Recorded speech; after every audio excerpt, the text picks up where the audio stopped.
Wait, they were like, what? And I was like, boss, please. Hey, bosses. Welcome to an episode of Boss Please. I'm Megan here with Jill. Hello, Meg. Hey, girl. How are you a boss this week? So I made a big adult purchase that felt pretty boss. I spent a lot of money on a couch. Well deserved, though. I think, Seamus and I went into shopping. We didn't think we were going to spend like $2,000 on a couch, but it will last you. Yeah, we got a custom-made couch. We love to watch TV and sort of snuggle, so we got it built where the bottom of the couch is wide. So like a standard couch is like 32 inches where your butt sits. We got it made to like 41, so we can both lay side by side. I love it. It's not quite a mattress, but it'll do. No, it'll but do. Looking at it, because we're here, I'm looking at it right now, and you can't tell because you guys have the really cute pillows that are right there. So it almost doesn't look that deep, but if you remove the pillows, I can totally see how two people could just lay comfortably. Amazing. And I also love that it's a sectional because I am a big fan of sectionals. Love a good sectional. It's a wonderful couch. Yeah. And I've seen it before, but we need to have girl night where we can like be on it. Yeah, that would be delightful. Yes. How are you a boss? Oh, yes. I was like, wait, I just thought of how I was a boss. So, girl, okay. Went to the New Kids on the Block concert. Okay. And so stoked, obviously. You know that throwback 80s and 90s are my jam. But also, I have this huge phobia of throwing up. And guys, I don't know. I was probably one of the youngest people there because there was a lot of middle-aged women. And I think they forgot what their tolerance was because I've never seen so many shit-faced women in my life who couldn't even get through the concert. Halfway through the concert, I went out to go to the bathroom. I don't even want to say it on air because people are going to feel sick wherever they are in their cars or at the gym right now. But there were just women on the side all lined up by the bathrooms with trash bags, just getting sick. I wanted to lose my mind. Oh my God. I texted Jill the next day and I was like, girl, like so I'm a boss for freaking dealing with it and sticking the concert out because I had to see Donnie Wahlberg without his shirt on. Okay, let's be real. So I had to stay for that. But yeah, it was pretty crazy. But it was a shit show. It was I've never seen an actual shit show in my life. It was a shit show. Oh yeah. my So God. anyways, but moving on, let's talk about something a little bit different. Yeah. So I've been seeing a lot of trending articles lately about the 5 love languages, and I don't know if I remember all of them, but there's like physical touch, there's words of affirmation, there's gifting, there's oh God, I probably should have written them down. But anyways, people receive love and they give love differently. So I wanted to know what yours were, how you give love, and also how you can use these not in just a relationship setting, but in the workplace. Well, first I will say I love physical touch. I think that when I was single for like all those years, single for like pretty much my entire life, I didn't realize how important physical touch was. And now that I've been with my fiance for 6 years, it's like I just love any sort of physical touch. Yeah. I don't know if food is a love language, but I also love when he feeds me, just because I feel like I just feel so cared for. And I feel like that's is it included acts in of service. Okay. Acts of service. So like, so when he makes me makes food, you food. yeah, like I just feel taken care of. I feel loved, but touch is like the number one. Like my favorite thing to do is like snuggle. I mean, we were just talking about my couch. Like that's the reason why we bought the couch, because we just love, and I feel like we have some very similar love languages. Although I feel like instead of food for him, I feel like he's more of a touch and affirmation type. So I know that I have to give affirmations and give touch to make him happy. See, that's so important. Yeah. It's so important to know how you receive it, but also how you give it. So for me, I definitely need words of affirmation first and foremost. Like I need you to tell me all the time how amazing I am. Is that why we're friends? Because I tell you how amazing you are all the time. You're so good to me, Jill. You're so good to me. But I think for me, I self-doubt a lot. And someone could look at me and be like, oh my God, why does she need to be told all the time? Or like another significant other could be like, oh my God, is she so needy? But it's because I'm self-doubting in my head all the time. You're not good enough. You're not going to get this job, blah, blah, blah, blah, blah. Right. So to hear it from someone else being like, you're beautiful. It's like, oh my gosh, it means the world to me. And the other one for me is physical touch. But what's odd is I find with my new relationship that I am a giver. Like, I love gifting, like little surprises. Like, he was sleeping the other day because he got off shift, and I took that time to go to the gym, and when I came home, I just like got him a little scone from Starbucks and got him his favorite little iced mocha. And like, he's totally fine with just making coffee at the apartment, but like, I just wanted to do it. Yeah. And so, and then when he came in, because he's a firefighter, so he works 24-hour shifts. So he was like getting to my apartment at like 5:30 in the morning. But I asked him, I said, when do you eat breakfast? Like when you wake up at 11 a.m. or because he doesn't sleep, or right when you get in? And he's like, I'm usually hungry, so I usually make my eggs. So I made him scrambled eggs the night before and put a little bit of cheese in it, and I made a little like put it in a container, and I put a Post-it on the door and in the fridge, and I was like, just put it in the microwave for like a minute and it should be good. So he did, and like I just like doing those little things. So cute. So I asked him, I was like, is that your love language? He's like, though I appreciate your little things so much, he's like, I don't need you to do that in order for me to know that, you know, you love me. God, I'm just like, I haven't really filled Jill in on all of this, and I'm getting all gushy over here. But what is his physical touch? I think he said, and probably acts. Well, I guess mine are kind of acts of service too. So yeah, that's his life. That's his life. He's all about giving. And so that's important to him when someone else shows up for him, because he shows up for strangers all the time. So. As far as love language in the workplace, I would that's say, different because obviously physical touches can't be done there. I would say instead of love language, I would say that the most effective thing to do in a workplace is learn people's learning styles. Yes, I agree. Because everyone sort of learns differently. So if you have somebody that has a more mathematic brain, you know that you have to approach them in a way that's more formulaic. If you know that somebody, really needs that positivity, you need to come at them with just like such positivity. For that, like as far as me being a manager, I love to do the sandwich method, which is just like a compliment, the criticism, and a compliment. Yeah. Because those people really, they handle it better when you end on something positive, which most people do. Yeah. But yeah, I would say learning styles more than a love language in the workplace. There should be, since there's so many articles about love languages, I feel like I'm sure there is, but I feel like there should be a breakdown of learning styles. Well, I actually took a whole course on it. Oh, you did? Yeah, At which Emerson? is my boss actually paid for me to take a course. That's wonderful. So I have a whole workbook for you if you'd like it. But I do think it's helpful. Yeah, because everyone's so different. Yeah, and people don't really realize, they think that somebody is being rude to them when really you just didn't display the information that's the most effective for them. Yeah. And in all circumstances, it's kind of unreasonable to think that you can always do something in their learning style.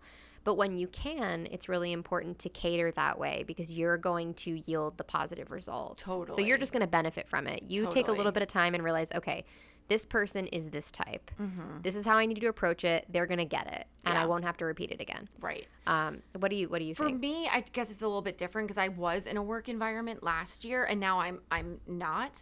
But same thing. I think whether it's coming from a boss or a coworker, I need someone to be like, that's a good job. Or I think I would work really well off of that method that you said. Like if someone needs to criticize or say something I need to do better, kind of lead it off with a positive, like I realize that you're doing this good of a job. Let's try this next time, but also keep up the good work on what you're doing. Because it's like it helps being noticed, because when you're killing yourself, like you want someone to notice it. You don't want to always hear, the bad. Yeah. So that I work well with that. But it's different. But I have a woman I work with right now, and she's one of my clients, and even though I'm working my butt off for her, she communicates with me really well. She always ends things with like, she'll say something and she'll go, but what do you think? And it's a really good, because it makes me feel like I'm a part of it. But even though I think she's saying it in a way like, this is how I want it done. Like, I'm telling you that. But what do you think? What do you think? But it's a good method. I'm like, kind of like, oh, okay, well, yeah, I think it's great. Okay, let's do that.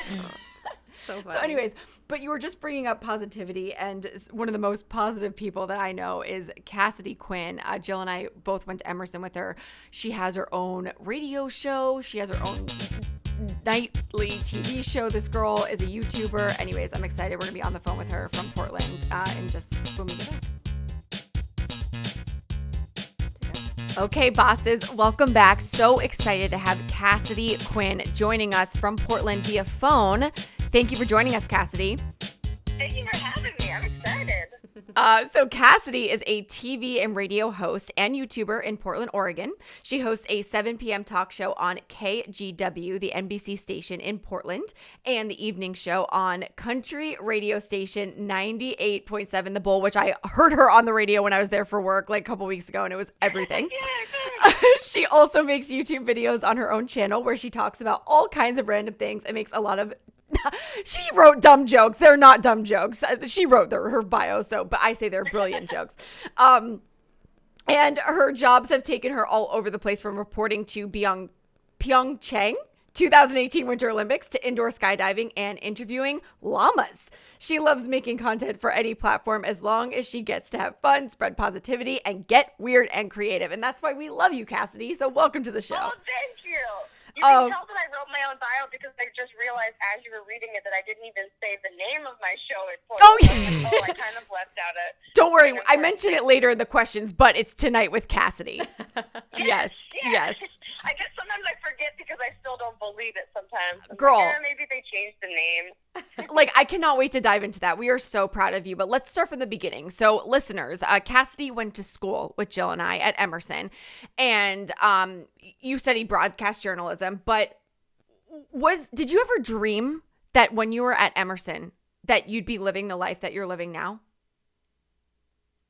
It's funny to think back to when I started at Emerson, because I started as an acting major and then added on broadcast journalism. There you go. Because I was like, I'd always done theater growing up and wanted to go that route, and then I started at Emerson and learned about the amazing TV program there and immediately wanted to double major in both, and started thinking, actually the TV thing maybe is a better route for me because I still get to kind of perform like I've always liked, but I get to tell real stories and talk to cool people and travel and do all sorts of interesting things. But I had no idea where it would go. And so I had my 5-year anniversary at KGW Amazing. Last month. So great. Thanks. And it was really weird to think back to when I started there and how I just was like, maybe I'll go try to work at a TV station and see if they hire me, and I'm just this weird kid that makes videos on the internet. And so no, I would not have imagined it. So when you were in Emerson, you were like the first person that I knew that had any type of social media. Mm-hmm. Like you were on it, you had a flip cam, you were vlogging, you were sort of my flip cam. Spreading your message. Man. Like Meghan does the rundown for you, like this guest, and she was like, Cassidy just got it. Like she knew where the industry was going. You did. So how has that enhanced and helped your career? Because I think you are also the first friend that I knew that got a job in social media. Yeah. Oh, thanks. Yeah, the whole social media, I guess for some reason I just thought it was really fun when I started getting into that in college, when I guess we all got Facebooks when we were late high school or early college, and it was at first just where people would post pictures of the fun party you went to or whatever, and you're like, oh, cool, this is how we can share pictures. But then Twitter, I just, for some reason, got really into, and just thought it was a fun way to follow people that I knew or people that I didn't know or people that inspired me, and just kind of a fun way to talk to people, but also not have to leave your house sometimes. And so I took now I can't even remember, was it ESM, Emerson Social Media class, I think? Oh, they had a class about social media? Yeah, they had like a social media marketing That's class. Amazing. And I have no idea, however many years later, what that class has turned into, because I know that class, they had a hard time keeping up with, building a class curriculum, but also social media is changing every day, so how do they keep up? So I don't have no idea what it's like now. But that was where I kind of learned, oh, wait, the social media is not just this thing I, quote, waste all my time on, the internet. It's like, actually, every company needs this, but then not only companies, that's how you can brand yourself. And kind of, I've always, hated writing cover letters and having to prove, oh, this is exactly what I can do, because you can sit in a job interview and tell people what you can do, but then if they just look at your social media, they can see what you can do or what you can't do. And so I always just kind of like that. It's like, oh, this is like a living resume. And then getting into the YouTube space, all of our classes at Emerson had a lot of specific guidelines. Oh, we need to make a story about this today, or it can only be this long, or it needs to be shorter. And on YouTube was where I could just make whatever I wanted, and it could be 2 minutes long, or it could be 20 minutes long, and I could talk about anything I felt like.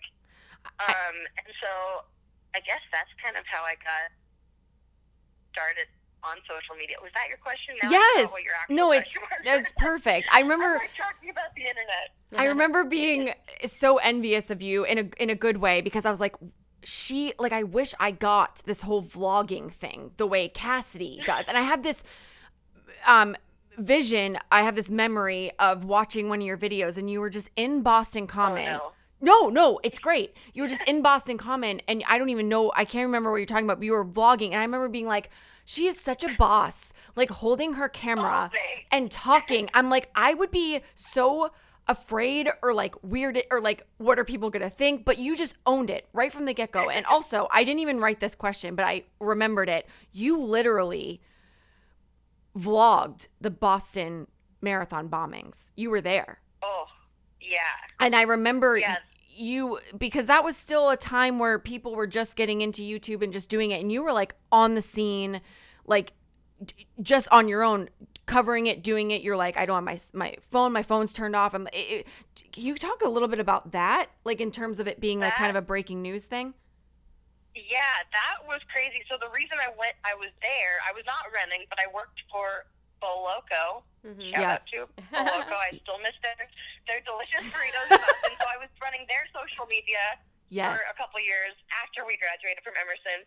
And the CFO of Boloco was running the Boston Marathon. And so I walked down to the finish line just to get a couple of pictures of him crossing the finish line to post on Boloco's social media. And then, plus, it was just a fun way to get to leave the office and go watch the marathon for a little bit. Sure. Once I got there, I realized that the CFO had already finished running, and so I was like, well, okay, I missed him, didn't get any pictures, but I'll go walk towards the finish line and get some pictures. And then I walked away from the finish line so I could point my camera towards the finish line from like 50 feet away, and that was when the first bomb went off. Crazy. And so luckily I had moved 50 feet to go take a picture of the finish line instead of standing right at the finish line. But so first instant, I had no idea what was happening. And then the second one went off and everyone just started running all over the place. And I guess I kind of tried to follow, because I was by myself. There were thousands and thousands of people watching the race, obviously, and running the race, but I didn't know any of them. And so I followed a group into a little like ATM machine area and started talking to people. And then eventually, my kind of reporter instincts kicked in and thought, okay, I need to take some video of this and record my feelings. And so I just pulled out my phone and took a short little video. And they had shut off phone service because they weren't sure if that's how the bombs were getting set off, was by phones. And so phones weren't working, but as soon as they could, then I uploaded that to my YouTube channel, just kind of talking about it, but trying not to show anything horrible. Right. Yeah. And then that spread somehow to CNN, and a bunch of other news networks found it, because, they didn't, most of the people that they had heard stories about were really injured or, so I guess, and didn't really want to talk on camera. So they're like, oh, wait, she can talk about it. And, it's very weird. That seems like such a long time ago, but also seems like yesterday. I know. I remember, I again, when I was writing your rundown for this, I was just writing about I was trying to think of all the things that you've done. You've done so many things. And then literally just talking about just now, I remembered watching it and feeling so almost thankful that you did that, because, Boston is obviously a place so near and dear to all of us, because that's where we went to school. And just, you almost feel like you need to do something, you need to be there, you need to help. And you just gave a straightforward, but yet empathetic, just frontline, video of it. And I was like, wow, and anyways, you've always just killed, you always just knew what you were doing, and I really appreciate that. It's one of those weird things though, because still to this day, it's like, okay, I appreciate that I pulled my phone out and took a video and was talking about it, but then behind me, a bunch of people were running to help carry people out of the street, you know? Right. It's like, I wasn't doing that. But I guess there's different people have different roles in those situations, and that's kind of what I tell myself. But there is this weird guilt of like, why was I taking a video when I could have gone and tied a tourniquet around somebody's leg? But also, you know more now than you did at the time when your adrenaline was going and you took out your phone. You didn't know how many people were hurt or what was happening or even. So don't ever think that for a second. I think you're a documentarian in nature. Yeah. So I think your first instinct was what you are, which is like, I need to capture this and show other people what's happening. And it played an important role. Like you said, it made, network news. And that's just so crazy. I mean, social media has evolved so much even since then. That was about 6 years ago. And I know that right now, you still try to balance everything that you do, plus your YouTube channel, plus social media. So how do you find a healthy balance of, being on Twitter, being on Instagram? Because you not only are doing it personally now, but you're doing it for your job to promote your show. Yeah, it's a very good question. Still figuring that out. It's interesting because for years, like 2 years ago, if anyone asked me what my goal was, what's your dream job? It was that I wanted to have a show of some kind. It could have been on YouTube, it could have been on TV, it could have been on the radio, where I got to have more creative control and could just kind of be myself and make the stuff I wanted to make and have a team helping me out. And all of a sudden, I got that, but then in the years when I didn't have that, YouTube and social media were my way of getting that out, being creative and doing what I wanted. And then all of a sudden, it was my job, but then I also still want to do it in my free time because I want to keep my YouTube channel going, because there's still some things that don't work for TV or radio that then I want to do on YouTube. Plus, I just love the YouTube community and want to keep that going, and obviously that's where content is going these days. But so now it's kind of a hard balance of, if I'm out, like this weekend, later today I might go out paddleboarding. It's like, okay, I would like to tell myself that I should just go paddleboarding and relax and listen to music, but then there's also part of me thinking, oh, I should take an Instagram story. Yeah, exactly.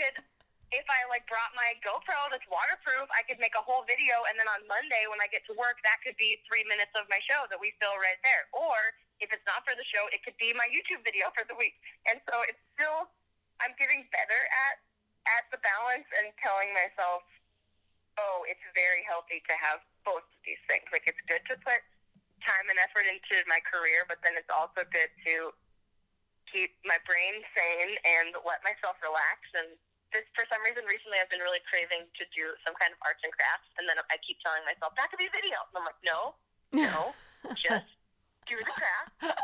It's okay. I'm really partial to your cooking videos. I enjoy them. Oh, thanks. Cassidy-licious, right? Yeah, I love those videos. Oh my gosh, it has been a long time. I need to do another Cassidy-licious. Yes, you've always. So I guess. Oh, sorry. Oh no! Finish. Go ahead.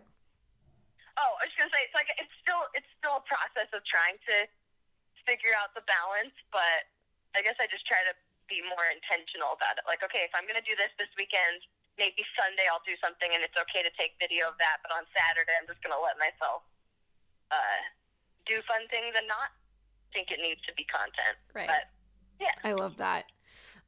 So your first job outside of Emerson was social media for Beloco. So kind of tell us the journey out west. So wait, you're from Seattle? From Seattle. So okay. Seattle, went to school in Boston, then back to the West Coast. So did you always imagine going back to the West? So a lot of us came out west, but a lot of us ended up in LA. So tell me, was it more because did you ever want to come to LA? Was it because home was Seattle, and then eventually what brought you to Portland? Yeah, I did for a while. I really thought I would end up in LA, and who knows, maybe someday, I don't know. But I did the LA program when we were at Emerson and was out there for the summer. Woo, yeah. and so when I was out there, I really liked it and thought there's a lot happening here. And then, of course, so many of our classmates are all out there. And so it's like, oh, wait, that could be a really good place. But I did know I wanted to be back on the West Coast, at least when we graduated from Emerson, because I looked at colleges on the East Coast mainly because I knew I loved Seattle, I loved the Northwest, and I wanted to be back there, but I thought maybe I should explore and try someplace else, and who knows, maybe I would go to the East Coast, and then that was the best thing ever. But I was there for 6 years, combined college and then working for Boloco, and so then after 6 years, I just kind of thought, okay, I want to go back to the West Coast, move back to Seattle. I just basically, at Boloco, the CEO of Boloco, John Pepper, when he hired me to do their social media, he knew that I wasn't going to be in Boston forever. And so we kind of just took it 1 year at a time. But after 2 years, I was like, okay, my apartment lease is up. I think I want to go back to Seattle, but I didn't have a job or anything. So I moved back in with my parents and just did freelance social media stuff really for a while. There were different restaurants in Seattle that I would get connected with and just run their social media for a little bit as they were opening up, and then making my own YouTube videos on the side. And then the Portland job, so really the job at KGW is what brought me to Portland. I really hadn't spent much time in Portland, but I'd heard that it was a fun and weird and funky city that I felt I loved it. Yeah. Did you get to? You were in town for just like a day, right? Next time I go back, Cassidy, I will totally hit you up. But even in just the 24 hours I was there, I loved it. It was a good vibe. People were lovely. Yeah, it was amazing. Yeah, it's fun. If you come back, we'll put you on TV, make you like taste a cocktail or something. Okay, perfect. I love it. It's a deal. We can go out on an adventure. But so the job at Portland came because a random family friend connection knew the news director, who now doesn't even work there anymore. And so I just went in. Our family friend connected me with my former boss just for a informational interview, and I thought I would sit with him and he'd watch my reel that I'd put together and give me some advice, and maybe at the most say, hey, I know someone in, I don't know, insert small town in California or Oregon or Washington here. Like, oh, I know someone there that they're looking for a reporter or a producer, and maybe I could connect you and you can go interview there. I definitely did not think it would lead straight to a job in Portland, but they were looking for someone to fill in for their traffic reporter because they only had one traffic reporter, and so if he was sick or on vacation, they didn't have anybody. And so I have no sense of direction. And I only told that news director on his last day that, which was like a month ago, like, hey, as you're leaving, you probably don't know this, but I have a horrible sense of direction. Thank you for hiring me as a traffic reporter. But I just like to do traffic, you have to know the directions of your city.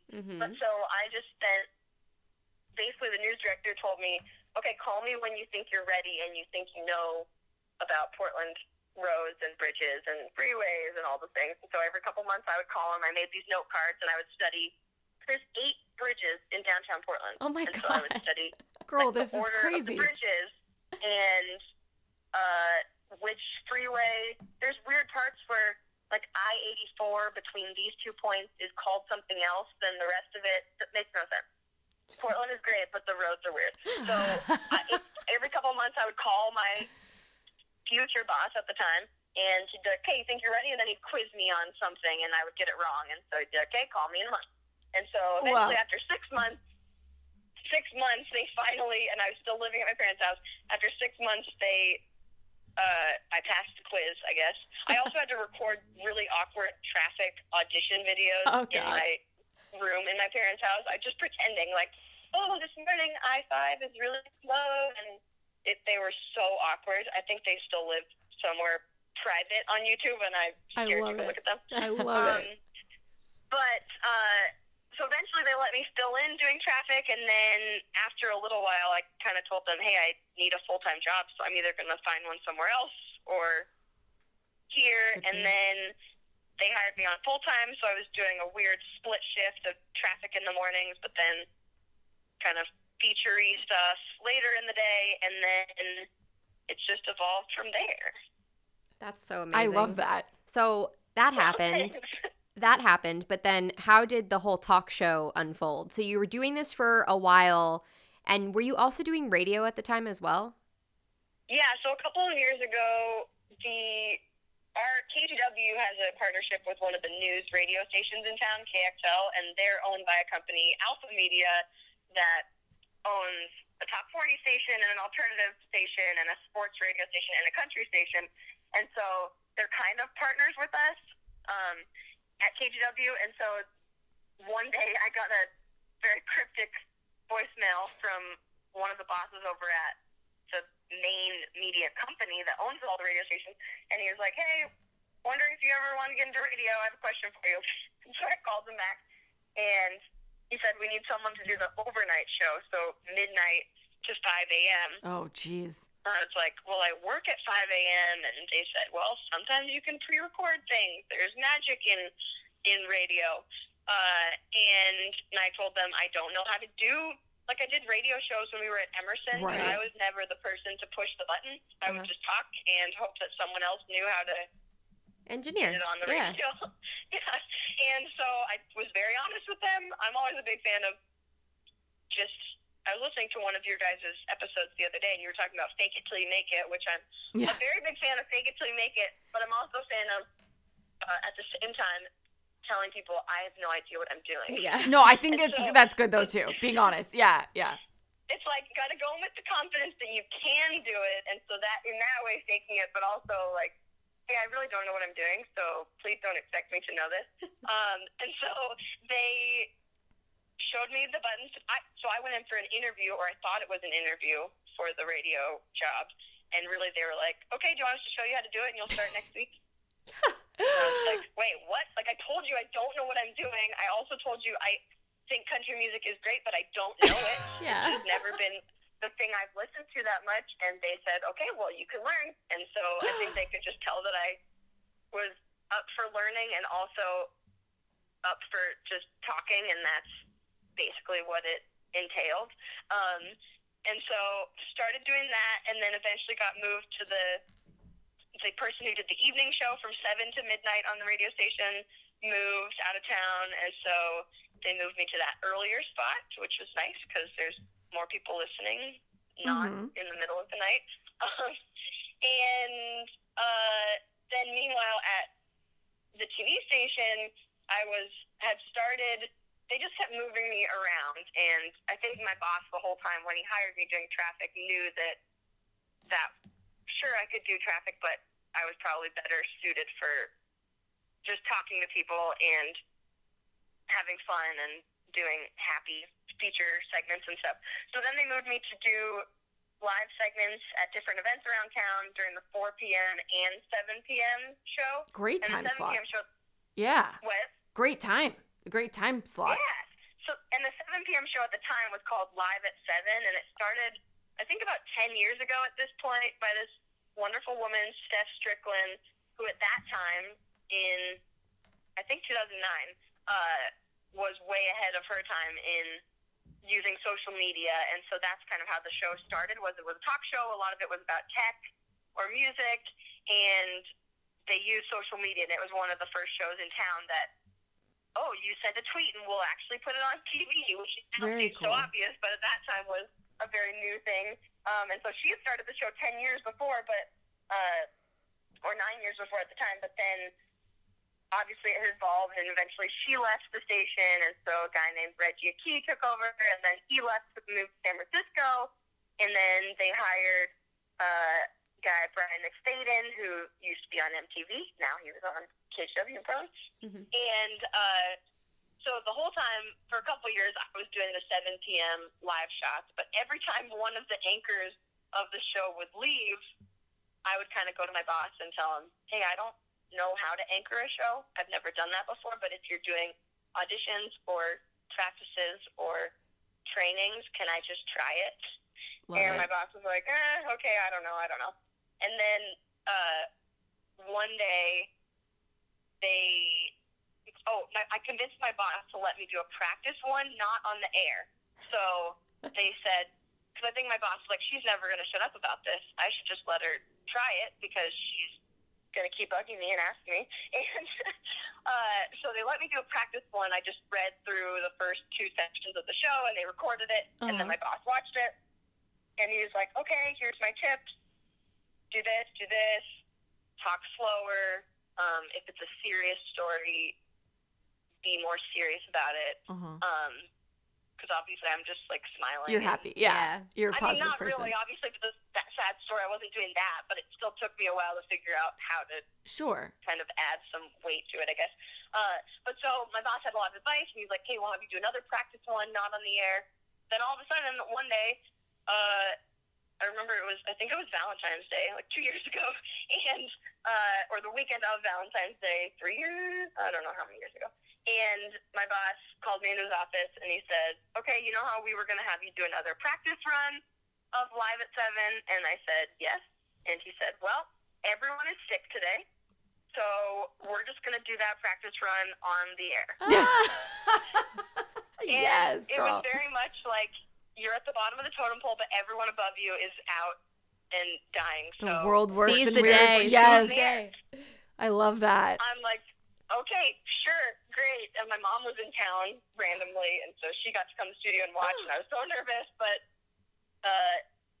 it's live TV. You just have to keep going and figure it out, and it didn't go horribly, and I think my boss kind of thought, oh, actually, she can figure this out. Yes. So then for the next year and a half, I was a fill-in anchor, so whenever Brian was sick, I would get to do it. And then when he left, they made me the anchor, and then my boss was like, okay, I think the show needs a reboot. So it's been called Live at 7 for almost 10 years. It was groundbreaking at its time, but that was 9 years ago. We might need to rethink it. There was always a news segment right at the top of the show that was like the 5 stories you need to know or something. And they were always, that was the first thing we changed when I started doing the show, because it was always, oh, this traffic camera was put in on this highway, so drive slow. They were not the stories that you needed to know. Right. The stories that the station had decided, oh, I guess these are the 5 things you need to know, but really, no. You don't, by 7 o'clock, you've been, right. If you wanted the news, you would have turned it on in the past 3 hours. Right. So by 7 o'clock, you either saw all the news and don't need to see it again, or you didn't care about it. Right. So, or at least that's what we decided. And so my boss, we had a lot of discussions about what to name the show, and I felt very awkward because I didn't want to say, like my boss had told me, we want to put your name in the show. We want to brand it around you and say something with Cassidy or with Cassidy Quinn or however, but that was a weird place for me to be in those brainstorming sessions with like 10 of my coworkers. Sure. And like, let's put my name, I don't know, I didn't know what. Like one idea, someone's idea was just Cassidy! I was like, I don't know how to say this, but I feel like that just, I don't know, people might think. Welcome to Cassidy. I'm Cassidy. Right, exactly. And so somehow Tonight with Cassidy was settled on. They liked that it was 3 words, but yeah. Then there was the whole thing of the bosses were like, well, what if you're sick?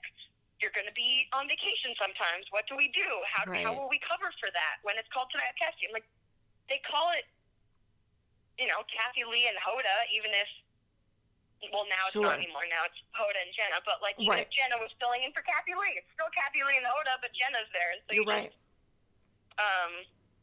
So eventually on March 5th last year, then we relaunched the show, and it was one of those where we all thought, okay, it has to be super different than it was before, but really it doesn't. We just have to kind of incorporate one idea at a time and hope that it stays on the air. I love it. I loved the clip that you did, because when I was in Portland, I was there to do this MC event for Chippendales, and that same night you had them on the show. I was like, yes, so good. I love how fun it is. Oh my gosh. And there's no one more deserving. I feel like you've worked very hard to get there. Mm-hmm. Mm-hmm. Well, you too. I was like, oh my gosh, of course Meghan is emceeing a thing with the Chippendales. Oh That's no. No, very different. I'm just so cool. the hype girl. But where do you see the show going? Because obviously the journey has been amazing, but like it seems like your life you put in your time and it just keeps getting bigger. So what's the limit? The sky. So the show, there's definitely a lot of places we could go with it, I think, because right now it's essentially just me and one producer, which is a lot to produce every week because we do essentially 2.5 hours every week. Every day we have 3 or 4 guests or different segments to shoot, and then I do most of the editing of my segments. Wow. And so, like, yesterday I was working on cutting 2 hours of footage with a drag queen, which obviously it's all great because everything he said was entertaining. And he gave me a drag queen makeover. It took 2 hours, and now I have to cut it into 5 minutes. Oh, and so girl. That obviously, as you guys know, you guys make all kinds of content. It takes a long time to edit all that. And right now, that's mostly me. And so we're trying to get to a point of being able to, I don't know, maybe eventually hire a full-time editor or a part-time editor or a producer to add more stuff, because the problem is not coming up with enough ideas and content. Like we said, Portland is a weird place. It's the best place to do this show because, or at least one of the best, because there's so many interesting things happening around town. Like tonight, there's the Starlight Parade. There's going to be a bunch of people dressed up in light up octopus costumes walking down the street in the middle of the parade. Like, there's all kinds. We did a segment about it last week. There's all kinds of weird things, and so it's not a problem. It's not an issue of coming up with enough content to fill a whole week of shows, but it's just getting it on the air. Or, okay, we set up this segment with a bartender, but then you want to, or with the Chippendales, right? Okay, we set up that the Chippendales were going to get there, but then the day before I realized, wait, I didn't set up what I'm going to do with the Chippendales. That takes a whole nother thing. So then I'm emailing the Chippendales PR people, like, is there something they could teach me that's also 7 p.m. TV family friendly? Right. I like what you did, the ripping of the shirt, but obviously you had like your normal clothes underneath, and they did too, right? Or were they shirtless? Well, no, they were shirtless underneath their ripped tank top. Oh, but got they it. are just used to that. They even Totally. for most of the interview, they didn't even have a tank top on. They put the My tank top gosh, back that on is so funny. just so they could rip it off. That is so funny. I liked it. It was the way you did it was very tasteful and funny, and it was great. But I'm really glad that you're talking about this because, people see your life and they're like, oh my gosh, she has her own show. But like, you're freaking editing it. And like, no one thinks that because they think, like, I thought, I was like, oh, she's got her own show, like, makeup people, whatever. She's got a team, yeah. She's got a team. But like, Right, man, that is. Someone asked me one time, they're like, that must be cool. You just work like an hour a day because your show's at 7. Oh. And I'm like, excuse me? Thank you for thinking. I'm glad that I look like I only work an hour a day. Me and my producer, Christian, say that we work really hard to make it look like we just have fun all the time. I love it. Basically. Do you sleep? Sometimes. And that's one thing that I'm getting better at because when I went to college, my dad told me, okay, you're going to go to college. You're going to want to eat, sleep, have fun, do extracurriculars, and do your schoolwork. And something is going to have to go, and it's probably going to be sleeping. Yeah. And so I definitely took that advice for a long time. Well, it trained you. And now I'm learning that, because my show's at 7 p.m., so my top energy has to be at 7 p.m., which is ridiculous. And so if I wake up early, that also doesn't help me. And if I go to bed really late and don't get enough sleep, I can very much tell by 7 o'clock that my brain is not firing and that my questions are a little delayed or I can't think of the next question so I'm, bodies need sleep and brains need sleep, so learning that. But yeah, I guess as far as where the show goes, I just hope that we can keep adding more people and more content. And then, of course, there's the fact that it's on TV, so I'm trying to start. Right now, every segment from the show goes on the main KGW YouTube channel, but then now I've started a separate Tonight with Cassidy channel because I think the KGW channel is a whole news station's channel. So yeah, you want your own thing. One of my segments is the second most viewed video of all time on their channel, but the first most viewed video has like 2 million views, and it's that teenage woman who pushed a girl off a bridge. Oh yeah. Like, horrible raw footage. The girl she's very injured, but she's alive at least. But like, that's the top viewed thing. Mm-hmm. So if you want to watch just Tonight with Cassidy, fun stuff about llamas and Chippendales, you're not going to subscribe and get a notification from the KGW channel every time they post a video, because your phone would go off 100 times a day. Right. And so that makes sense. I keep thinking, if we can build our own separate channel, model it like, the Tonight Show, Jimmy Fallon's YouTube channel is not built into the NBC News YouTube channel. True. For a reason, because you want to subscribe, and because I barely ever watch those late night shows while they're on, but I'll go watch them on YouTube the next day. And so I guess that's where I see it going, is building it so that there's more content that's made for like James Corden's show. I was just gonna use him as an example. It's like he does the karaoke and it's not part of the show. Right. I know. I don't even know. Like, are those carpool karaoke? Did they cut them down and use part of it for the show? I don't think it's on the internet, so I never even know. They put them, their full segments on TV, but he does offer like a lot of behind the scenes and additional content, because there's only so much that you can fit into that 52 minutes or 48 minutes, whatever. And it is. I only watch those digitally. Right. I know, so I don't even know what the TV version of it looks like. Like, my show, it's a half an hour, but without the commercial breaks, it's 18 minutes. Right. Yeah. And so we always try we want to make sure we have enough stuff, and then we every single day end up in oh gosh, we ran out of time. Mm-hmm. Like the other day, the last chunk of the show to say bye, I had 4 seconds, and my producer in my ear was like, "You better say this. It's like, you better say it really quick, because the show will be over. Like, it just stops. Okay, bye. It's live TV. And Cassidy, bye. I'm like, okay, bye. Have a great weekend. Bye. So, go ahead. Oh, no, but so, I mean, and James Corden's show, of course, is not on NBC, so, but whatever. It's definitely an inspiration for me, because they've kind of formatted their show as, we're going to make these segments that will do great online whenever. If you watch it tomorrow, or you watch it a week from now, or a year from now, but then they make them, it seems like they make it for the internet and then figure out how to put it together into the show.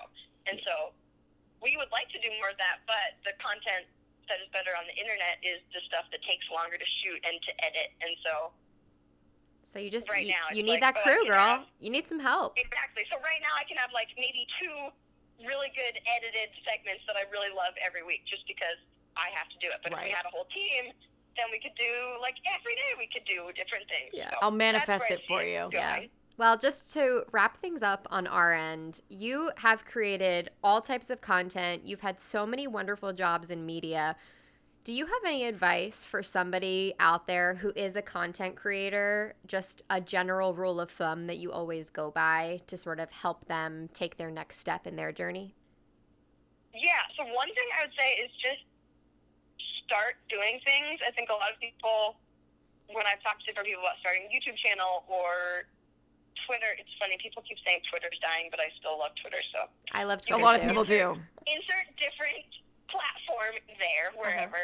But I think a lot of times people get freaked out of, if I start a YouTube channel, it has to be good right away, and so I'm nervous and I don't know how to start.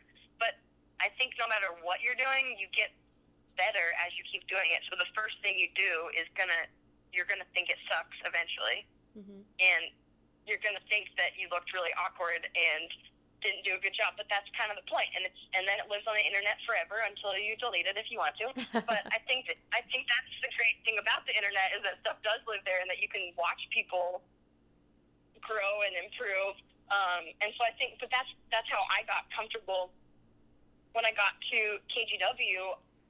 That was my first job at a TV station, and so all my coworkers were like thinking I really would not be comfortable on camera, but I was, because I had been doing that, like you said, walking around the Boston Common and talking to myself, or just talking to my webcam or whatever. And so that definitely, even though the first stuff I did was awkward and I looked like a weird baby, and like looking back at it, like, what was I doing back then? But that's what got me feeling comfortable.